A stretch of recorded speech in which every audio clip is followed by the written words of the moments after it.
안녕하세요. 저는 딸아이 홀로 키우면서 열심히 살아가고 있는 50대 자영업자입니다. 이 채널은 이혼 후에 우연히 접하게 되었는데 저처럼 결혼 생활에 상처받고 극복하신 분들의 사연을 들으면서 홀로 된 헛헛한 마음을 달랠 수 있었어요. 때로는 가까운 지인들보다도 얼굴 한번 보지 못한 여러분들 이야기가 더 마음의 위로가 될 때가 있더라고요. 그런 거로 고마운 마음을 담아 오늘은 그간 제 속에 꽁꽁 꽁쳐두었던 사연을 한번 풀어볼까 합니다. 저는 대가족의 시집을 갔어요. 남편은 2남 3녀 중 장남이었고 시부모님도 대부분 다 정정하셨습니다. 위로는 시할머니도 생존해 계셨고 시부모님께서 시할머니를 모시고 계셨어요. 그래서 제가 처음 남편과 결혼하겠다고 저희 부모님께 인사를 드리러 갔을 때 저희 친정 부모님의 걱정이 이만저만이 아니셨습니다. 밑으로 줄줄이 딸린 동생들의 시부모 시할머니까지? 그런 집 맏며느리로 사는 게 얼마나 고된 일이 많을 텐데. 행여나 강서방이 부모님 모시고 살자고 해도 절대 흔들리지 말고 처음 얘기했던 것처럼 꼭 분가해. 저 역시 처음 결혼을 결심할 때 쉬운 마음가짐으로 한 건 아니었습니다. 시댁과는 달리 저희 집은 친정 부모님 두 분에 제 위로 오빠가 한 명 있는 상대적으로 단출한 집안이어서 더더욱 겁이 났던 것도 사실이고요. 그래서 결혼하자는 말을 들었을 때에도 우리끼리 나와서 살자는 약속을 단단히 받아낸 다음이야 처혼을 승낙했고요.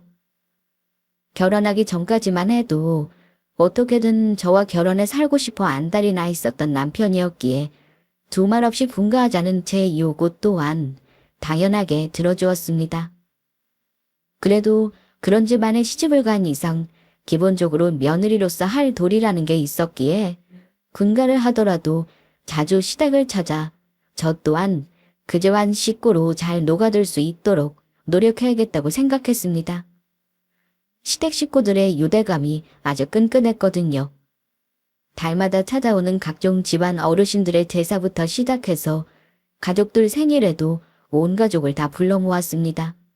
거기다 자잘하게 끊이지 않는 집안 행사들부터 크게는 명절까지 시댁 행사가 한 달에 적게는 두어 번에서 많을 때에는 네댓 번 정도도 되었습니다. 세상에, 나는 1년에 2번 있는 명절 때문에 지방 시댁에 가는 것만도 죽겠던데 너 도대체 그러고 어떻게 사니? 무슨 6, 70년대도 아니고 요새 너같이 사는 며느리가 어딨어. 네 남편도 참 너무한다. 자기한테야 피 섞인 식구들이라지만 너한테로 솔직히 피 한 방울 안 섞인 남 아니니? 그러게, 난 솔직히 네 얘기만 들어도 그렇게 살 자신 없어. 그나마 얘는 시댁이 지방이라도 있으니 명절만 빼면 쉽게 부르지도 못할 테니까 차라리 낫지. 너 시댁이라고 차 타고 10분이면 코다울 곳에 있으니 이리저리 불러제끼기도 쉽잖아. 솔직히 지금 우리가 얼마만에 보는 거니? 이러다 정말 네 얼굴 다 까먹겠어. 다른 결혼한 친구들도 저처럼 사는 애들은 없더라고요. 하긴 제가 시집을 간 게 90년대 중반이니 저런 대가족이 점점 줄어들고 있는 추세이기는 했습니다. 저라고 살면서 왜 불만이 없었겠어요. 시댁 일 때문에 이렇게까지 여유 없게 살게 되리라고는 생각을 못했습니다. 사실 이런 문제는 며느리인 제가 직접 뭐라고 하기에는 제 입장이 난처하잖아요. 이럴 때 남편이 제 역할을 잘해주어야 하는데 문제는 남편은 이런 상황에 대한 문제의식이 전혀 없었다는 겁니다. 우리 식구들 다들 성격도 좋고 가족끼리 자주 만나면 좋지 않아. 거기다 다들 우리 예지도 얼마나 예뻐해. 솔직히 내가 장남인데 아들 하나 없는데도 이렇게 며느리 타박 안 하는 어르신들도 드물어. 그런 거 생각하면 우리가 부모님께 더 잘해야지. 안 그래? 남편은 제 본가 식구들 일이라면 열일 제치고 달려갈 정도로 가족일에 진심인 사람이었습니다. 문제는 남편이 최우선으로 생각하는 가족 일이라는 게 저와 저희 딸의 일이 아닌 본인 부모 형제의 일이었다는 겁니다. 내가 명색이 장남인데 크게 잘나지 못해서 집안 일으켜 세울 정도의 능력은 없더라도 내가 할 수 있는 선에서는 최선을 다해야지.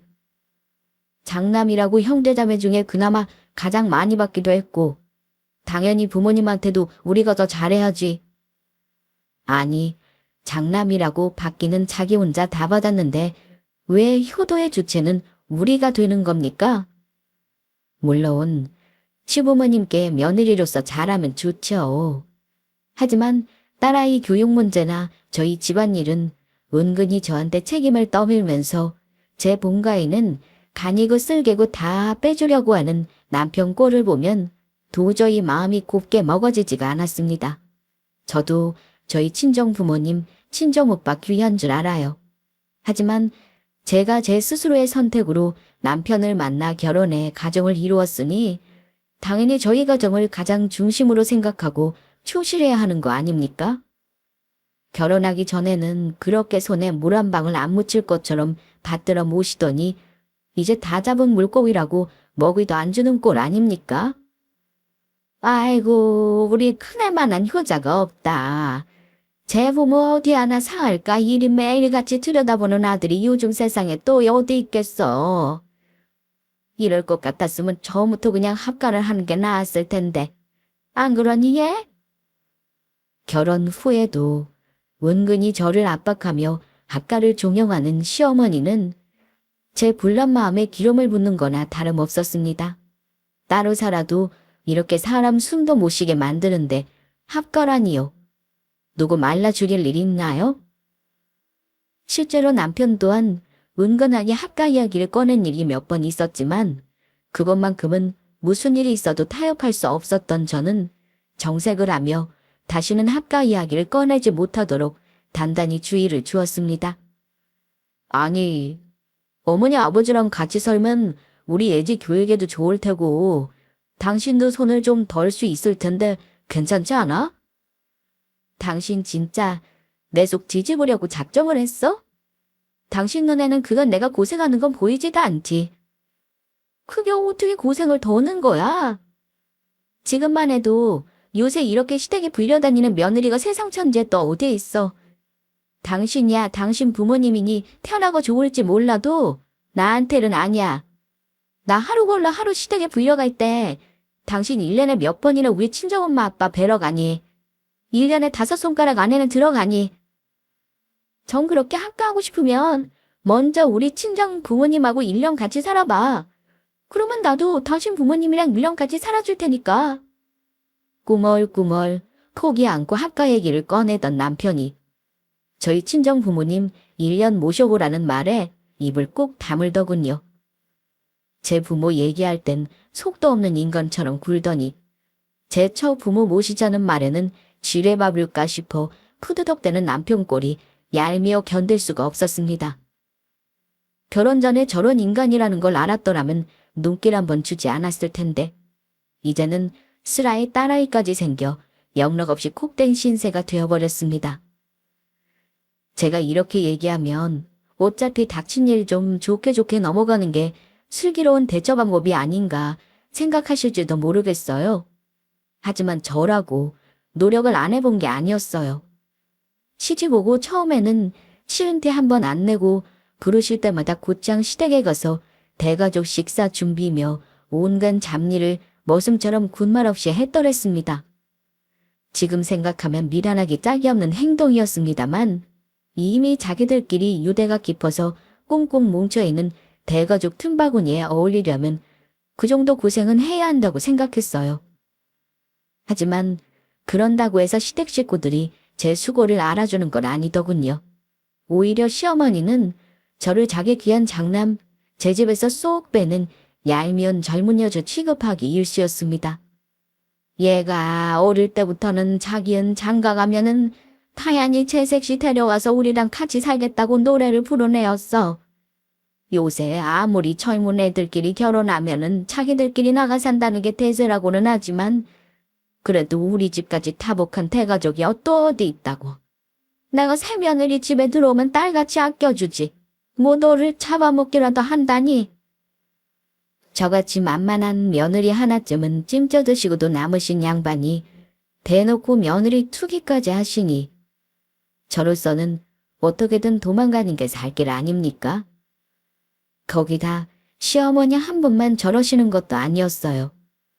형제들끼리 사이는 또 어찌나 좋은지. 제가 곁에 있어도 자기들끼리만 아는 얘기를 시끄럽게 떠드는 정도는 귀여운 수준이었습니다. 사람 옆에 앉혀놓고 제가 듣기라도 할까봐 저들끼리 둥그렇게 둘러앉아서는 쏙닥거리는 꼴을 보고 있자면 아, 내가 백날 이 집에서 시집살이 해봤자 저들에게 진심으로 가족으로 받아들여질 날이 오는 일은 없겠구나. 뒤늦게 깨닫게 되었죠. 상황이 이렇다 보니 저희 딸아이도 시댁에 가는 걸 좋아하지 않았어요. 아주 어릴 때야 못 모르고 저 좋아해주는 사람 많은 시댁에 가는 걸 좋아했을지 몰라도 시댁만 가면 제 엄마가 기가 죽어 위축되어 있는 꼴을 보는데 어떻게 제 친가 식구들을 좋아할 수가 있겠습니까? 게다가 아직 남편의 동생들이 출가하기 전 시조카들이 없을 때만 해도 우리 딸아이가 유일한 손녀였으니 시댁 식구들의 사랑을 툭 차지했지만 곧 둘째 도련님이 결혼해 아들을 낳자 온 집안의 관심이 그쪽으로 쏠리기 시작했습니다. 엄마, 할머니가 자꾸 엄마한테 남동생 낳아달라고 하라고 그래. 나는 동생 생기는 거 싫은데. 할머니는 예준이만 예뻐하면서 엄마가 남동생 낳으면 또 남동생만 예뻐할 거 아냐. 나 남동생 싫어. 아직 학교도 들어가지 않은 아이가 벌써 남녀차별을 온몸으로 겪고 있었습니다. 그동안 제가 가진 노력을 해도 시댁 식구들 사이에서 겉돌며 마음고생을 한 것까지는 참았습니다. 하지만 우리 딸은 저희들 피줄이기도 하지 않습니까? 제 딸아이까지 상처 주며 배척하는 건 정말 참을 수가 없더라고요. 당신 도대체 뭐하는 사람이야? 당신 식구들이 우리 딸 상처 주는 꼴은 뻔히 보고도 아빠가 돼서 아무 소리 안 하고 같이 시시떡대고 있어? 당신한테는 당신 부모 형제만 가족이고 나랑 우리 예지는 가족 아니야. 이럴 거면 그냥 혼자 살지 뭐 한다고 사람을 꼬드겨서 이런 꼴이나 보게 만들어.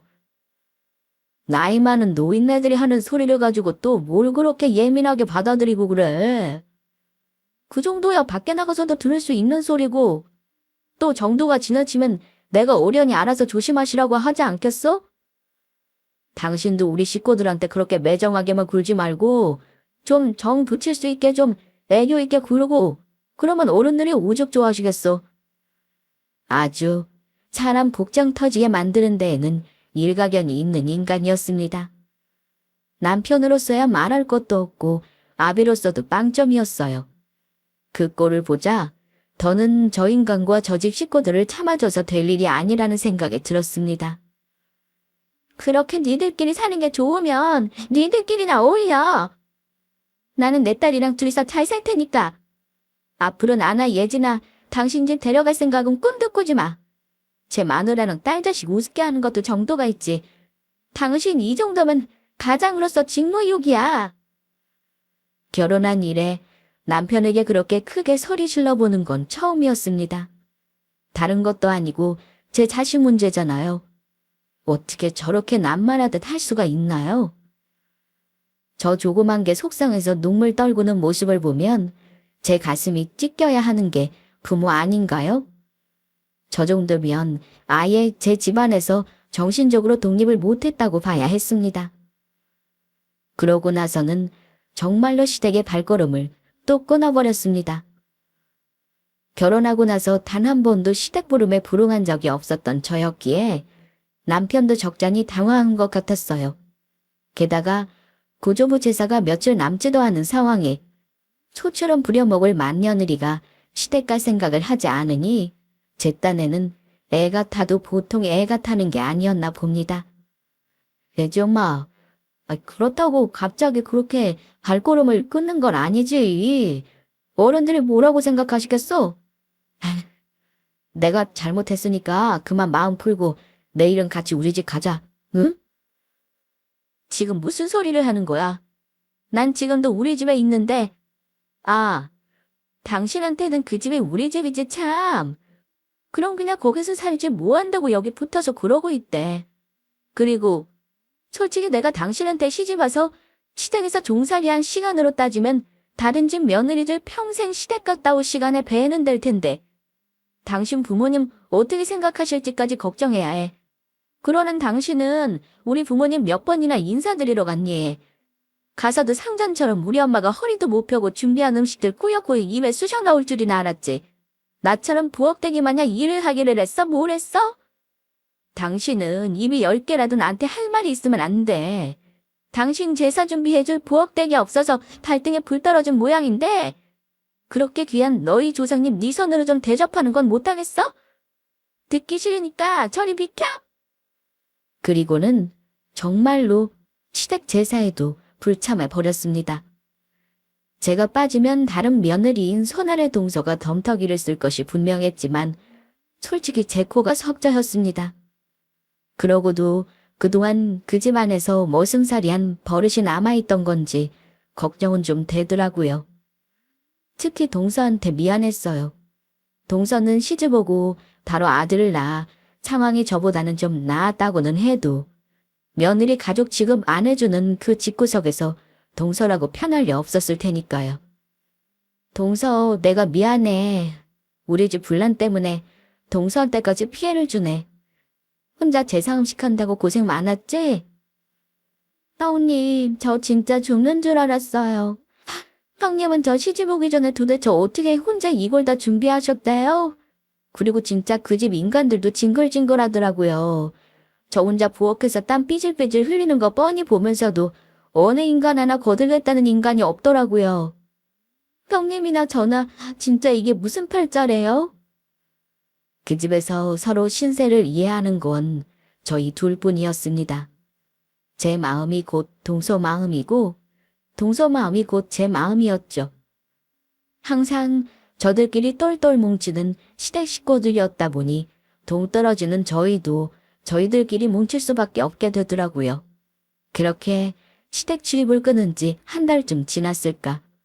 제 생일 때도 연락 한 번 없던 큰 시누이한테 전화가 왔습니다. 언니, 이제 그만하고 엄마 아빠한테 잘못했다고 하세요. 어른들이 뭐 진짜 나쁜 뜻이 있어서 그러신 건 아니잖아요. 그렇다고 아랫사람이 이렇게 발길을 뚝 끊으면 남들이 보면 뭐라고 하겠어요? 네? 아가씨도 정말 그러는 거 아니에요. 그동안 저 바깥사람 취급하면서 필요할 때만 부려먹었던 거 내가 몰라서 참고 산 거 아니에요.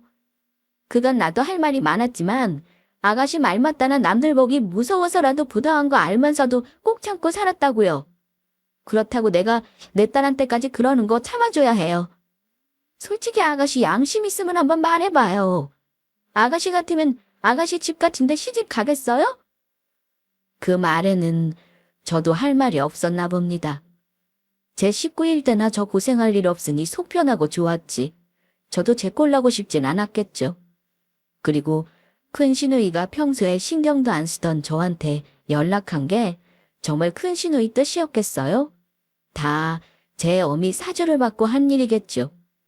맘 놓고 부려먹던 며느리 손을 못 빌리니 노인이 얼마나 부하가 났겠어요? 동서와도 미리 말을 맞춰 놓았거든요. 저 못 부려먹으면 다음엔 동서 갈아먹으려 할 게 뻔하니 미리 동서에게 언지를 해두었습니다.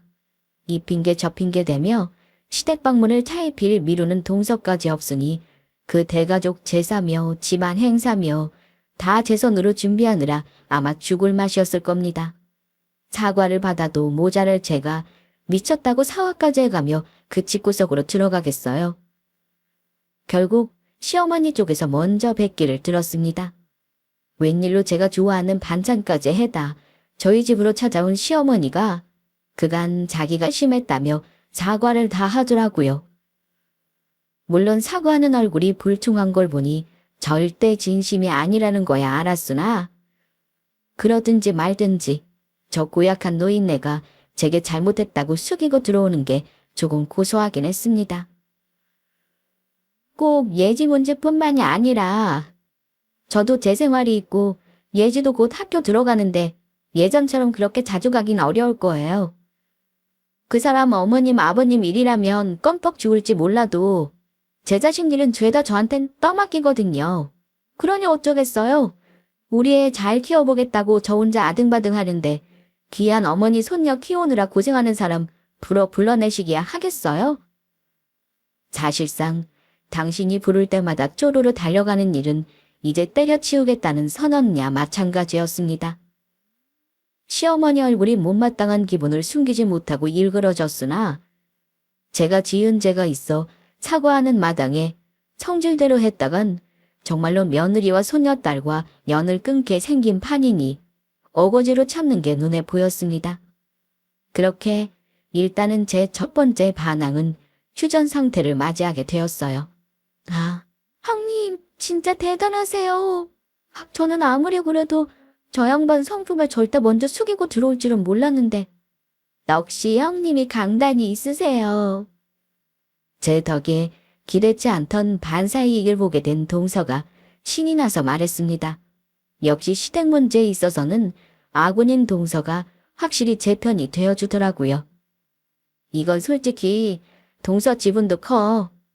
동서와 협조해주지 않았다라면 어머님이 저렇게 굽히고 들어오셨겠어? 저야 뭐 형님이 시키신 대로 한 것밖에 더 있나요. 덕분에 저도 매일같이 불려가던 거 때도 좀 부릴 수 있었으니 편했죠 뭐. 그래도 사람 본성이 변하는 게 아니니 금세 시어머니와 시댁 식구들 말투가 뾰족해졌으나 저나 동서나 더 이상 아무 대꾸 없이 시댁의 노동력 착취를 당하는 호구 노릇은 그만둔 차였습니다. 여전히 저 필요할 때마다 뻔질나게 연락을 해왔지만 이젠 가기 싫으면 이 핑계 저 핑계 뻔뻔하게 대가며 미꾸라지처럼 빠져나올 줄도 알게 되었습니다. 저도 좀 살아야 하지 않겠습니까? 막상 그렇게 호구처럼 굴 때나 적당히 요령을 피우는 그때나 저에 대한 대우는 별로 변한 것도 없었습니다. 어차피 시댁 노예를 자처했을 때에도 저들끼리 똘똘 뭉쳐 희희낙낙하게 바빴으니까요. 워낙 처음부터 대우가 안 좋았다 보니 이런 황당한 이점도 다 있구나 싶어 기가 찼습니다. 그렇게 사람 귀한 줄 모르고 가족 취급도 못 받던 시댁에 에너지 소비하느니 내 부모에게나 잘할 걸. 지금 생각하면 정말이지 후회 만만입니다. 친정어머니가 그렇게 빨리 갈 줄 미리 알았더라면 절대 그리는 살지 않았을 텐데. 못난 남편놈과 못돼 먹을 시댁 인간들에게 허비한 시간과 정성을 생각하면 지금도 이가 득득 갈려요. 친정엄마에게 암이 발견된 건 우리 예지가 갓 중학교에 입학했을 무렵이었습니다. 뻔질나게 시댁에 들락거릴 때에는 보고 싶은 우리 엄마 얼굴도 한번 맘 편히 보러 가지 못하다가 저 난리를 겪고 겨우 제 시간을 쪼개 만드는데 성공한 지 몇 년도 되지도 않았을 때였습니다. 엄마의 암 발병 소식을 듣고 오빠 네이와 제가 혼비백산해서 집으로 달려갔을 때는 이미 늦어도 한참 늦었을 때였어요.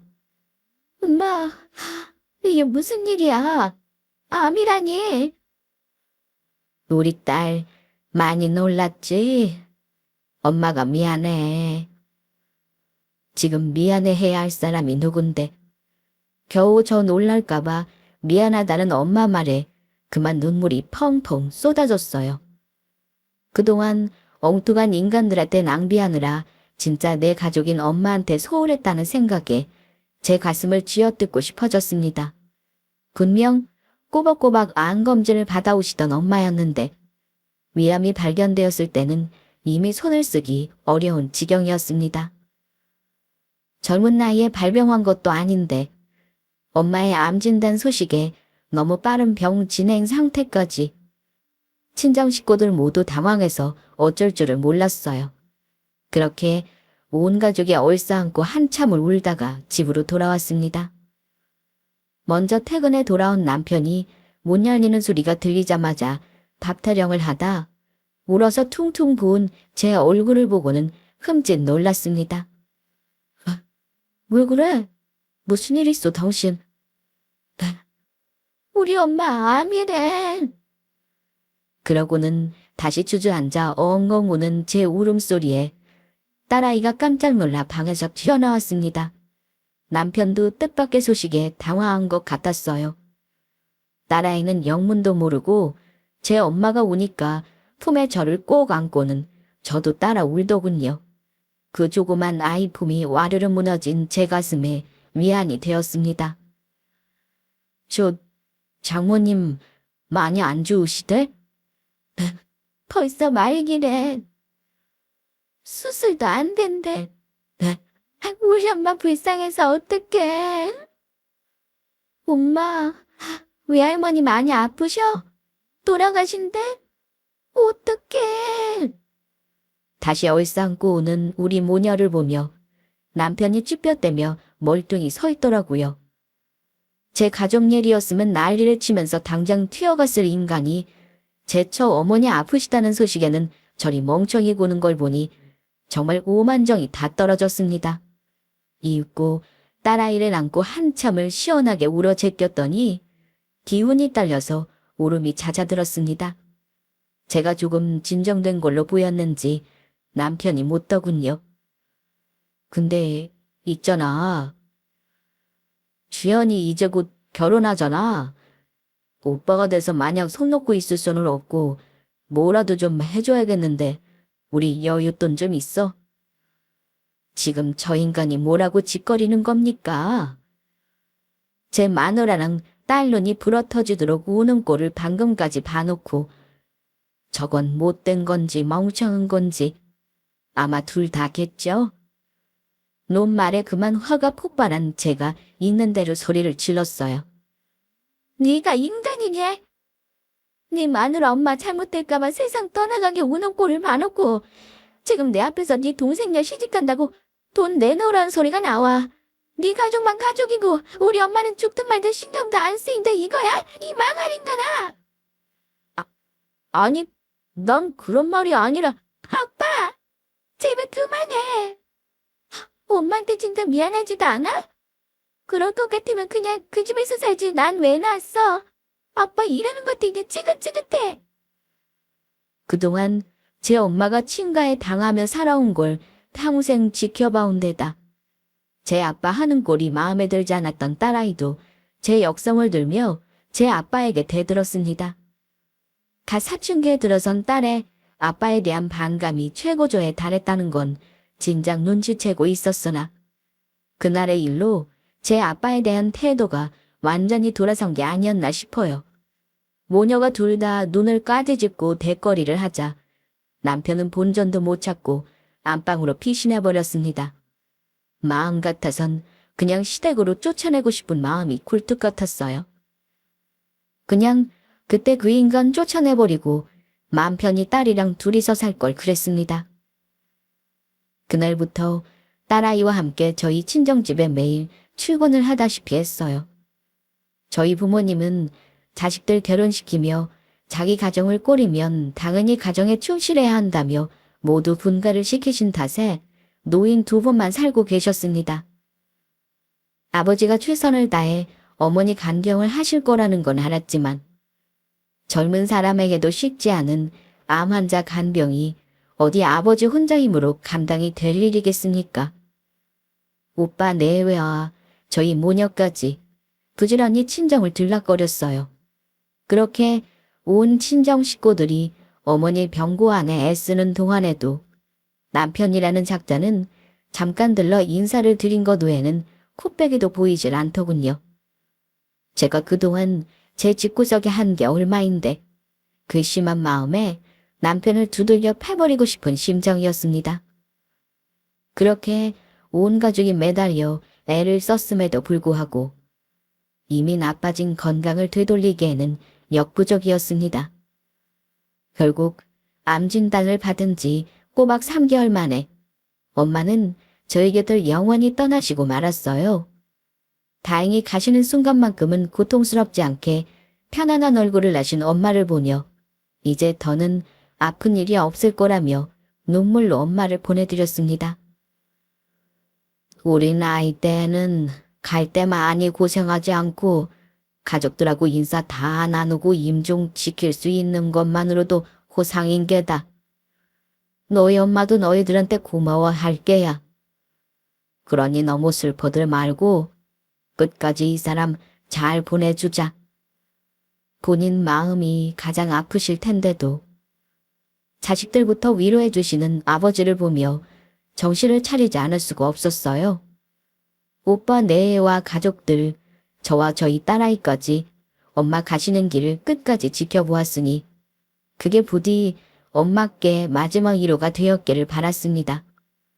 와중에도 미리 연락을 넣어 놓았으나 남편 놈 모습은 보이지 않았지만요.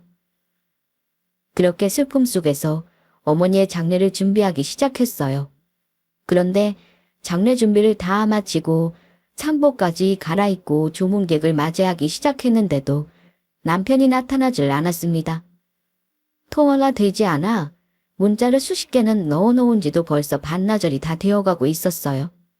남편은 물론이고 조문을 받아야 하니 내키지 않음에도 시댁 식구들에게도 모두 연락을 넣어두었는데 어느 한 사람 답을 하거나 나타나는 인간이 없었습니다. 유일하게 동서에게만 곧장 전화가 왔어요. 형님, 얼마나 상심이 크세요.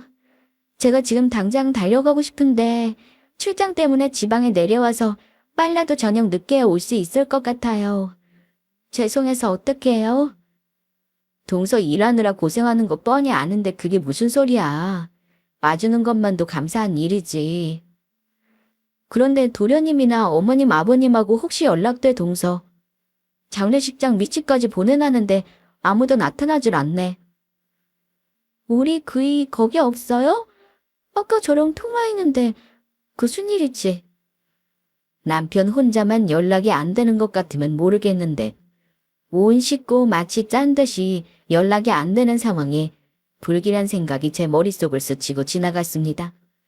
이건 꼭 일부러 제 연락을 피하는 것 같잖아요. 그때부터는 저도 악에 맞춰서 남편에게 전화를 걸고 또 걸기를 반복했습니다.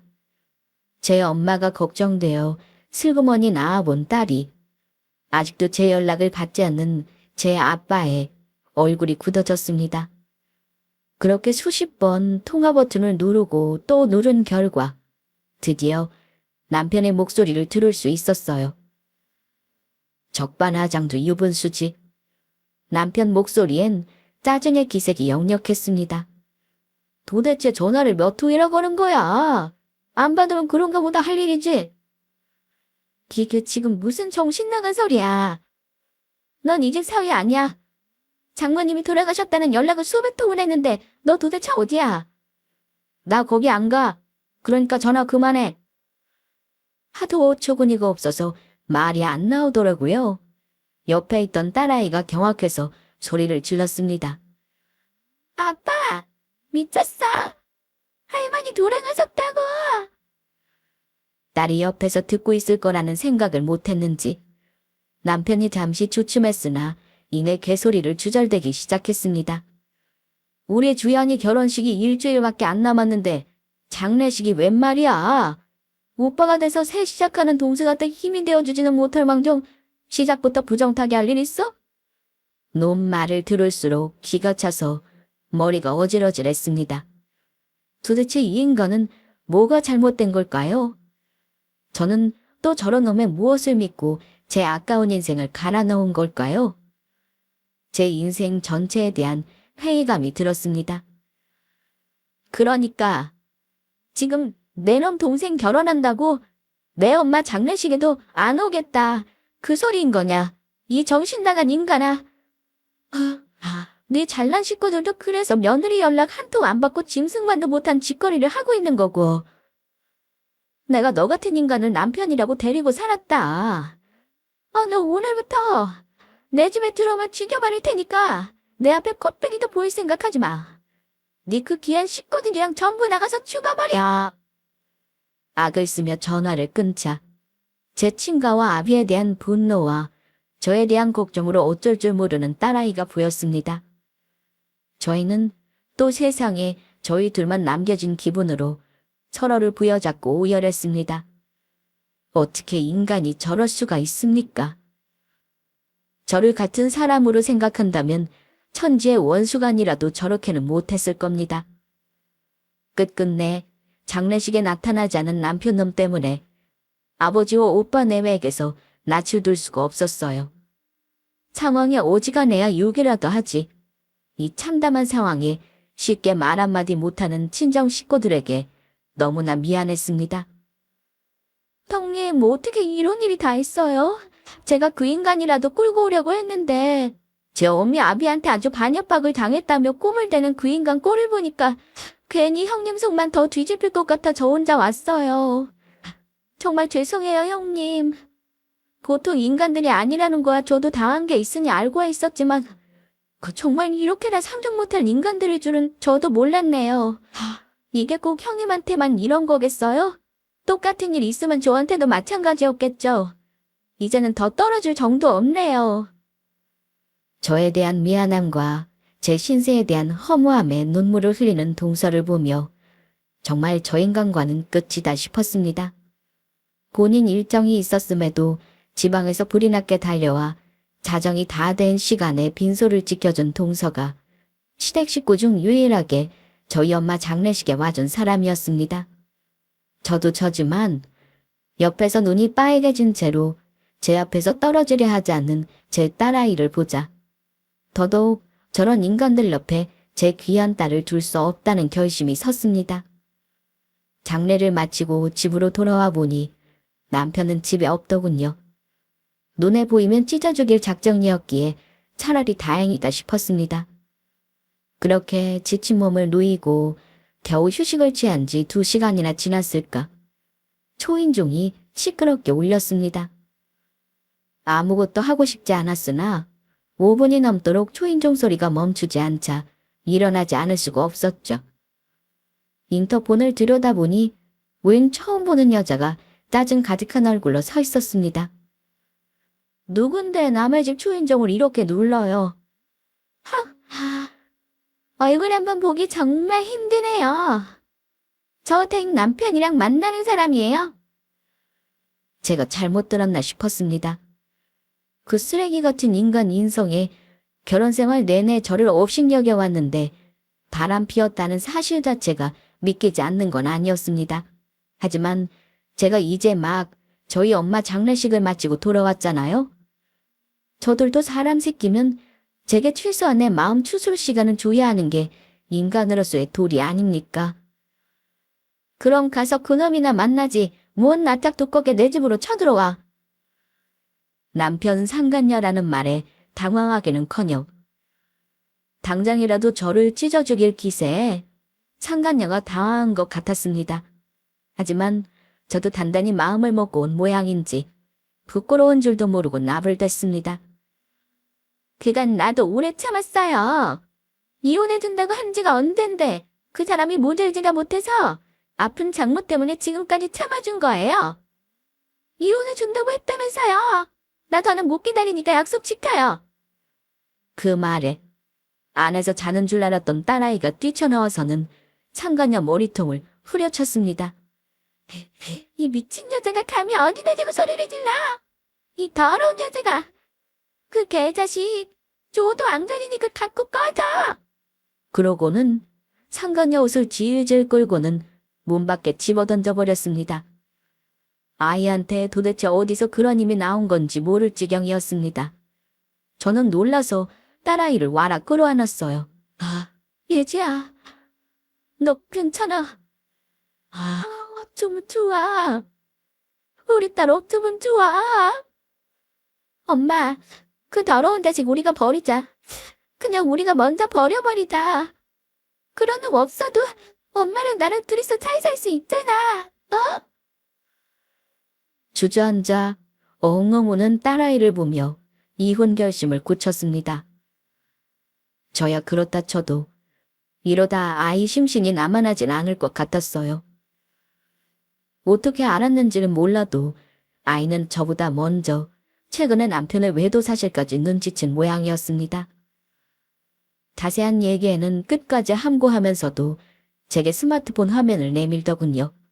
아무래도 그 여자 SNS인 모양이었는데 천명하진 않지만 분명 남편의 얼굴임을 확인할 수 있는 사진이 다수 찍혀 있었습니다. 둘이 꼴사납게 부둥켜하는 그 사진들이 딸 나름대로는 제 엄마에게 상처를 덜 줄 수 있도록 고르고 고른 사진이었겠죠. 놀라운 것은 휴가를 떠난 듯 술자리를 가지고 있는 사진에 신우 둘도 같이 찍혀 있었다는 겁니다. 엄마, 그것들 다 한 통속이야. 나 진짜 죽어도 그것들이랑 두 번 다시 엮이고 싶지가 않아. 그냥 우리 저런 것들 다 버리고 우리끼리 살자. 그간 내 딸 속이 활활 타들어갔을 걸 생각하면 그 집에 불이라도 지르고 싶은 심정이었으나 저는 엄마 아닙니까? 아이 조부모와 아비라는 인간들도 아이 생각이라고는 눈꼽만큼도 안 하는 판에 아이를 지켜줄 사람은 저 하나뿐이었어요. 저는 그 길로 변호사 상담을 잡아 합의 이혼 조건을 조율하고 상간녀 소송까지 빠르게 준비했습니다. 딸아이 친권과 양육권을 당연히 제 앞으로 해두었고요. 그러고는 놈의 본가에 서류를 붙이고 놈 목소리조차 듣고 싶지 않아 문자를 보냈습니다. 내 놈과 내 놈 빌어먹을 식구들과는 이걸로 끝이다. 가정 파탄 내놓고 설마 우리 예진아 재산 탐내면 내 놈 동생 결혼식에 똥칠할 테니 잔말 말고 서류에 사인해서 보내. 내 놈도 바람하지 않던 이혼일 테니 개망신 당하고 싶지 않으면 시간 끌지 말고 빨리 서류 보내. 난 지금 못할 게 없으니까. 놈 성정에 딸아이 친권 양육권이라면 몰라도 재산 분할에는 개소리를 얹지 않을까 염려되었으나 그래도 제 놈이 유책 배우자라는 자각은 있었는지 서류를 보낸 지 반나절도 지나지 않아 남편 서명이 담긴 이혼 서류가 제 손에 들어왔습니다. 상간녀가 닥달을 해도 보통 닥달을 하는 게 아닌 모양이었어요. 얼굴도 보지 않고 이렇게 쉽게 끝날 결혼 생활이었다니 허무함에 심장이 와르르 무너지는 기분이었습니다. 그렇게 저와 제 딸은 그 집구석과는 영영 남남이 되었습니다. 단 한 번 합의 이혼 절차 마무리를 위해 법원에서 놈 얼굴을 봐야 하는 것만은 피할 수 없었습니다. 제 세상이라도 만난 듯 신수가 환해진 그놈 얼굴을 그어버리고 싶었으나 일초라도 빨리 제 딸 곁으로 가고 싶어 도망치듯 황급히 법원을 빠져나왔습니다. 차라리 잘 됐다. 더 이상 더러운 꼴 볼 것 없이 빠르게 끝났으니 너와 예지한테 잘된 일이라고 생각하자. 그렇게 말씀하시는 아빠 속이 얼마나 쓰리셨겠어요. 세상 다시 없을 불효녀가 되어버린 저는 그저 아빠 품에 안겨 조용히 눈물만 흘렸습니다. 두 번 다시 볼 일 없을 줄 알았던 남편이 다시 모습을 보인 건 이혼이 마무리되고 채 한 달도 되지 않았을 때였습니다. 인터폰 앞에 서 있는 놈을 확인하고 저는 기절초풍하는 줄 알았어요. 이제 이혼까지 한 마당에 이혼할 때 분명 우리 모니 앞에 나타나지 말라고 그리 으름장을 놓았는데 이제와 전 남편이 된 제 놈이 저희 앞에 나타날 일이 도대체 무엇란 말입니까?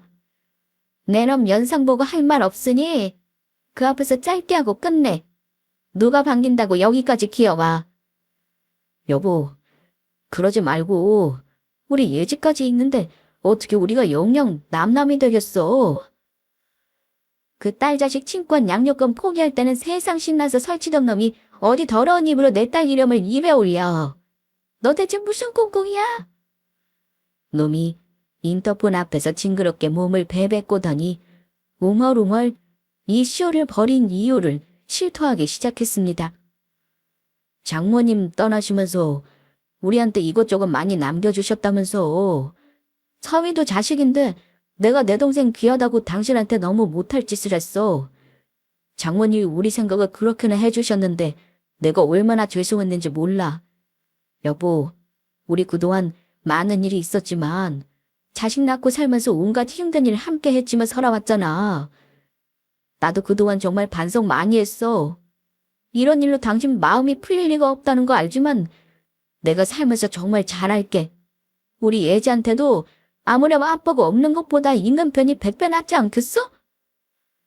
그러니까 이혼 후에 또 어디서 쥐새끼처럼 엿드는 건지는 몰라도 제가 돌아가신 저희 엄마한테 건물이며 현금 자산이며 물려받은 유산이 많다는 걸 알고는 그게 탐이나 여기까지 찾아와 저 뻔뻔한 주둥이를 놀리고 있다는 겁니다. 대체 저게 사람이 맞긴 한 겁니까? 제 놈이 저희 엄마 돌아가셨을 때 어떻게 했는데요? 이 주절놈, 이 악기 같은 놈! 제 마누라, 제 자식 새끼도 갖다 버린 놈이 장례식도 참석 안 한 내 엄마 돈에 눈깔이 돌아서는 내가 미쳤다고 너 같은 쓰레기랑 같이 살아? 하늘에 계신 우리 엄마가 피눈물을 흘리실 거다, 이 벼락 맞을 놈! 인터폰에 대고 악을 쓰고 있는데 학교를 마친 딸이 집에 오다 제 아비를 발견하곤 우뚝 굳어버렸습니다. 제 딸을 보고 반색을 하며 달려들려는 전 남편을 보고 제가 혼비백산에 문을 열고는 둘 사이를 막았었습니다. 아, 예지야, 아빠야. 아빠 보고 싶었지? 엄마, 저 사람 뭐야? 저 인간이 왜 여기 있어? 기겁하는 딸에게 달려드는 전 남편 놈 싸대기를 인면이껏 후려쳤습니다. 그간 참았던 한을 끌어모아 한 대, 두 대. 전 남편의 얼굴이 부풀어 오르도록 실컷 뺨을 때리자 갑자기 놈이 저와 제 딸 앞에 넙죽 엎드리더군요. 여보, 예지야, 내가 정말 잘못했어. 나 다시 받아주기만 하면 내가 정말 잘할게. 내가 진짜 새 사람이 돼서 우리 가족을 위해서만 살게. 아이고, 옆집 개새끼 말을 믿지 니는 말을 믿겠냐. 너랑 이혼시켜달라던 그 여자랑 살지 뭐한다고 이제와 버린 헛 마누라랑 딸 자식을 찾냐. 그런다고 니놈이 우리 엄마 유산 한 푼 만질 수 있을 것 같아. 아니야, 그 여자와 진짜 정리했지. 잠깐 스쳐가는 여자를 어떻게 감히 당신이랑 우리 애지랑 비교하겠어. 더러우니까 우리 엄마한테 들러붙지 말고 꺼져. 왜 나타났나 했더니 우리 할머니 유산에 눈독 들이는 거였어? 진짜 거지 새끼 아니야. 제 말에 엉겨붙은 제 아비를 발로 휙 밀치더니 딸아이가 저를 부둥켜 안고 집으로 들어와 문을 쾅 닫았습니다. 저 인간 진짜 미친 거 아니야. 어떻게 뻔뻔하게 엄마 앞에 나타나서 할머니 유산을 탐낼 수가 있어. 저게 사람이야. 혈압이 올라 곧 터질 것 같은 딸아이를 달래느라 문 앞에 전 남편 놈이 있는 것도 신경도 쓰이지 않았습니다. 딸아이는 씩씩대며 제 방에 들어가더니 이내 서리뭉치 하나를 가져와 바닥에 던졌습니다. 바닥에 와르르 쏟아진 사진들을 보니 세상에, 그건 딸아이가 차곡차곡 모아둔 제 아빠 불륜 증거들이었어요. 너 이게 다 뭐야? 네가 왜 이런 거 가지고 있어?